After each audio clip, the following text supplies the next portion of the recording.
Au sommaire de ce GNV Mag, l'offre en gaz naturel pour véhicules connaît une croissance spectaculaire.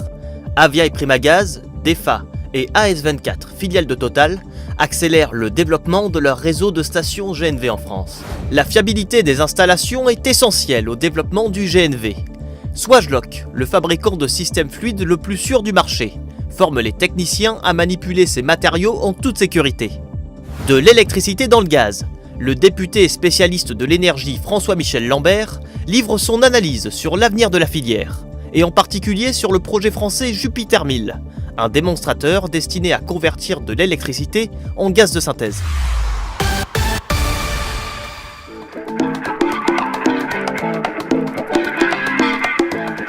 Bonjour et bienvenue dans ce troisième numéro de GNV Mag. Je suis devant l'Assemblée nationale, où j'irai à la rencontre du député François-Michel Lambert à la fin de ce magazine. Ce spécialiste de l'énergie a accepté de répondre à nos questions et de s'exprimer sur notre filière. Mais d'abord, place à l'actualité. Selon l'ADEME, le GNV pourrait représenter 32% des ventes de véhicules neufs en France en 2050 et 16% dès 2035. L'autocariste Berthollet va utiliser des navettes roulant au gaz bio-GNV pour les transports entre Lyon et l'aéroport de Saint-Exupéry. 400 véhicules roulant au gaz naturel pour Jackie Perrineau. Le transporteur va disposer de la première flotte européenne de véhicules de transport GNV. DPD France a acquis 30 véhicules utilitaires légers fonctionnant au GNV pour effectuer ses livraisons dans les grandes villes. Monoprix livre dès cette année 50% de ses marchandises à Paris avec des camions roulant au GNV.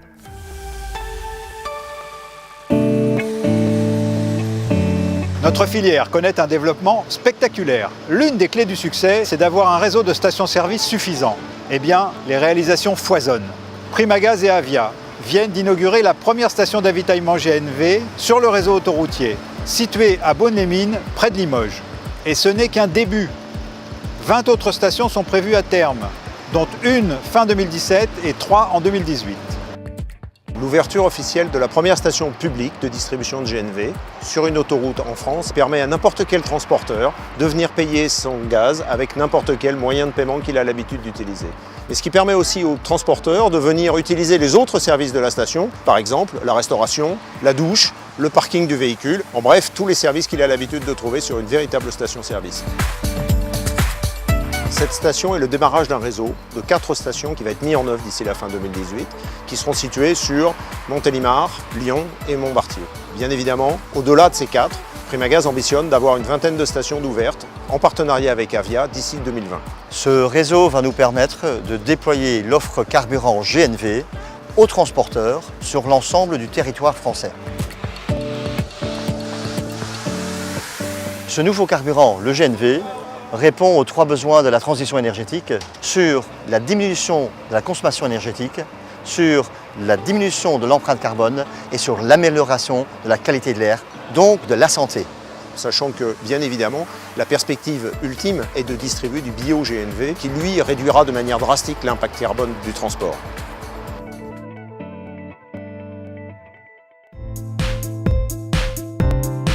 DEFA, acteur historique du GNC en France, qu'il distribue sur sa station de Saint-Giron depuis 1948, ouvre une deuxième station publique sur l'agglomération de Mont-de-Marsan. DEFA témoigne ainsi une fois de plus de son engagement en faveur du GNC. Mont-de-Marsan n'est qu'une première étape. DEFA va ouvrir d'autres stations GNC à moyen terme en France.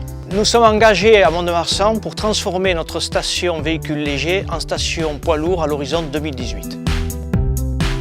Cela fait plus de 20 ans que nous sommes persuadés à DEFA que l'avenir passe par le biométhane produit sur nos territoires. Nous nous sommes engagés à distribuer du gaz naturel renouvelable issu d'une production locale sur notre station de Mont-de-Marsan. Un dernier point, la combinaison des certificats d'économie d'énergie, la combinaison des garanties d'origine, plus d'autres dispositions fiscales, vont permettre d'assurer le développement du biométhane au niveau national français. L'offre GNV et biogaz développée par DEFA dans les territoires ruraux du Sud-Ouest incite les acteurs locaux à rouler propre. Et pour preuve, la station-service de Saint-Giron, la seule d'Ariège à proposer du GNC, avitaille quotidiennement des véhicules de collectivités et entreprises locales roulant au gaz. Mon utilitaire nécessaire pour mon activité d'apiculteur, je le voulais au GNV. parce que c'est le carburant qui a le moins de conséquences néfastes sur l'environnement. Les choix concernant les déplacements, la mobilité en milieu rural ont des répercussions importantes en termes environnementaux. La communauté des communes Couserans-Pyrénées est consciente de ces enjeux. C'est pour cela que l'année dernière déjà, la communauté des communes a investi dans l'acquisition d'un bus à énergie GNV. AS24, filiale de Total, a ouvert une deuxième station de distribution de GNC dans le parc international de Chênes, la première plateforme logistique française située près de Lyon. AS24 et Total prévoient un réseau de plus de 20 stations distribuant du GNC dès la fin 2018. Ici, nous sommes à Saint-Quentin-Fallavier, sur la toute nouvelle station AS24 de notre réseau en France. Nous sommes situés sur l'axe Lyon-Grenoble, avec un trafic de poids lourds très important, ce qui justifie notre implantation sur la plus grande plateforme logistique de France. Nous avons 3 pistes qui sont chacune équipées d'un distributeur. Nos équipements extrêmement simples d'utilisation permettent de faire un plein rapidement, pour exemple 100 kg en 10 minutes.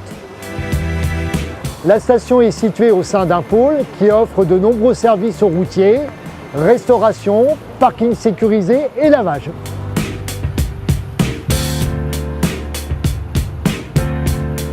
AS24 est une filiale de Total spécialisée dans le transport routier en Europe. Nos clients sont des transporteurs qui trouvent dans nos stations un équipement spécialisé pour accueillir les poids lourds. C'est donc pour répondre à une demande de nos clients qu'AS24 et Total ont décidé en avril 2017 d'ajouter le GNC à leur offre carburant. AS24 et Total vont ouvrir 110 stations offrant le GNC en France d'ici 5 ans. Dans cette même période, 350 stations seront opérées à travers l'Europe. Cet important maillage de stations permet de répondre à la demande des clients d'AS24, qui sont de plus en plus nombreux à rouler au gaz. Un carburant qui dispose de nombreux atouts pour séduire les transporteurs. Ça doit faire 1 an et demi à peu près que je roule au GNC, GNL. Disons quand même que les camions à gaz fait beaucoup moins de bruit la nuit. Livrant moi-même la nuit dans les grandes villes, c'est vrai que je pense que pour le voisinage c'est beaucoup plus agréable. Après, c'est vrai que quand même pour l'environnement, c'est assez propre. Qu'on a à côté, ça pollue pas, ça sent pas le gasoil. Après, le gaz, c'est une énergie qui ne s'épuisera pas, ou du moins qui peut être créée par l'homme, donc je pense que c'est pas éternel, mais presque. La sécurité des installations est essentielle au développement du GNV. Notre filière ne peut se permettre un accident. Svajlok fabrique déjà les composants pour systèmes fluides les plus sûrs du marché. Il propose, via ses distributeurs français, Svajlok Lyon et Svajlok Paris, des formations pour apprendre à manipuler ces matériels en toute sécurité. L'enjeu majeur de la filière GNV, c'est la sécurité. Il me semble que tous les acteurs sont conscients qu'un seul accident pourrait compromettre l'avenir de cette filière. Il s'agit d'assurer la sécurité des hommes avant tout, de ceux qui construisent les équipements aussi bien que ceux qui utilisent ces équipements. Cela fait 70 ans que la sécurité est l'une des priorités de Svajlok avec la qualité de ses produits. Nos composants sont contrôlés à chaque étape de fabrication et garantis à vie. Nos produits sont conçus et fabriqués pour résister aux conditions de service les plus critiques. Lorsque la pression est élevée, lorsque l'on a affaire à des températures extrêmes, lorsque le fluide lui-même présente un danger. Mais la qualité des composants n'est pas suffisante pour assurer une sécurité absolue. Il est nécessaire de bien former les installateurs et agents de maintenance. Svajlok Lyon assure des formations pour garantir une sécurité optimale des manipulations sur site. Ces formations sont d'une part théoriques et d'autre part pratiques avec des mises en situation et des exercices pour manipuler tous nos composants. Il faut savoir que depuis quelques années, la formation au montage du raccord Svajlok est rendue obligatoire sur certains sites pour tous les intervenants et les personnes qui manipulent. Pour nous, ENGIE, la sécurité est primordiale. Par exemple, pour les véhicules gaz naturel, les bus, les opérateurs doivent intervenir à proximité ou directement sur le circuit haute pression Et pour cela, la filière a mis en place des formations conjointement avec Swagelok afin qu'ils puissent intervenir en toute sécurité sur le circuit et aussi préserver leur outil de travail.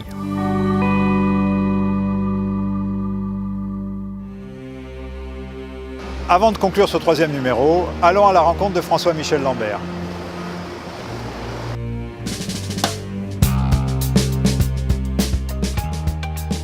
François-Michel Lambert, bonjour. Merci de nous accueillir à l'Assemblée nationale.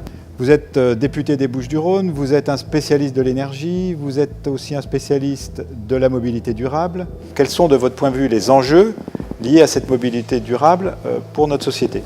Aujourd'hui, il faut qu'on sorte d'une mobilité que je dirais très linéaire, qui ne répond qu'à une seule question, c'est transporter d'un point A à un point B, à je participe à construire la nouvelle société. Comment voyez-vous la place du GNV dans la stratégie publique sur cette mobilité durable ? Que ce soit le déplacement routier de marchandises, que ce soit le déplacement de voyageurs, là le GNV a d'abord sa place technique. Mais au-delà de ça, le GNV renvoie à des réalités territoriales et l'idée même derrière le GNV, c'est le bio-GNV. Dans bio, il y a la notion de territoire, la notion d'appropriation. Comment faire pour produire suffisamment de biométhane pour à terme rouler tous décarbonés avec ce biométhane? Ce qu'il faut faire, que j'ai mis dans mon rapport de juin 2013, ça commence un petit peu à dater, c'est qu'il y ait la capacité par région, et peut-être même un maillage plus fin, de connaître tous les potentiels de biomasse pour les redistribuer en fonction de priorités territoriales et notamment autour de l'énergie.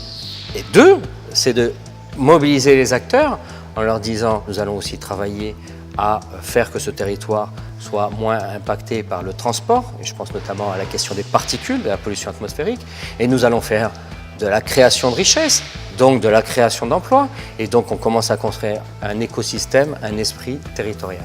Alors justement, j'ai une petite question complémentaire. Vous êtes du Sud, il y a un projet qui s'appelle Jupiter 1000 qui est en train de voir le jour. Que pensez-vous de ce type de démarche de production de méthane, de synthèse? Ça s'appelle en l'occurrence le CH4, mais il y a un tout petit problème, c'est que le CH4 est aujourd'hui essentiellement fossile.